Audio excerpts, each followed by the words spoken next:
গোমতী জেলা পরিষদের ১৩ জন বিজেপি প্রার্থী মঙ্গলবার তাদের মনোনয়নপত্র জমা করেন।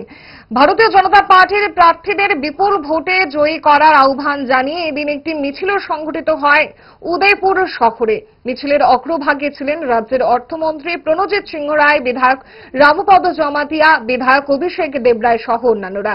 পরবর্তী সময়ে সংবাদ মাধ্যমের মুখোমুখি হয়ে বিধায়ক অভিষেক দেবরায় বলেন, গোমতী জেলার সবকটি পঞ্চায়েত সমিতির আসনে এবং গোমতী পঞ্চায়েতের সবকটি আসনে ভারতীয় জনতা পার্টির মনোনীত প্রার্থীরা আজ তাদের মনোনয়নপত্র দাখিল করেন। লোকসভা ভোটে যেভাবে মানুষ ভারতীয় জনতা পার্টির প্রার্থীকে রেকর্ড ভোটে জয়ী করেছিল, ঠিক সেইভাবেই আসন্ন ত্রিস্তর পঞ্চায়েত নির্বাচনে ভারতীয় জনতা পার্টির প্রার্থীদের বিপুল ভোটে জয়যুক্ত করবেন।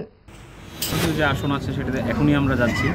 আমার সাথে এখানে উপস্থিত আছেন মাননীয় মন্ত্রী অর্থ দপ্তরের সম্মানিত প্রণজিৎ সিংহ রায় মহোদয়, উপস্থিত আছেন আমাদের পূর্বতন মন্ত্রী এবং বাগমা বিধানসভার লোকপ্রিয় বিধায়ক মাননীয় রামপদ জমাতিয়া মহোদয়, উপস্থিত আছেন আমাদের কাকরাবন বিধানসভার জনপ্রিয় বিধায়ক জিতেন মজুমদার মহোদয়।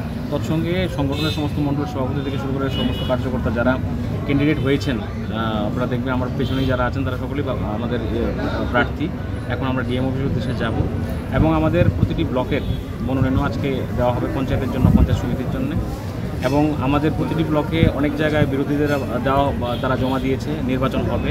এবং আমরা কিছুদিন আগে আমাদের লোকসভা নির্বাচন গেছে, মানুষের বিপুল পরিমাণে ম্যান্ডেট আমরা পেয়েছি। মানুষের এই যে জনমত আমাদের দিয়েছে তার প্রতি সম্পূর্ণ বিশ্বাস আমাদের আছে যে আগামী নির্বাচনেও আমরা বিপুল ভোটে জয়যুক্ত হব।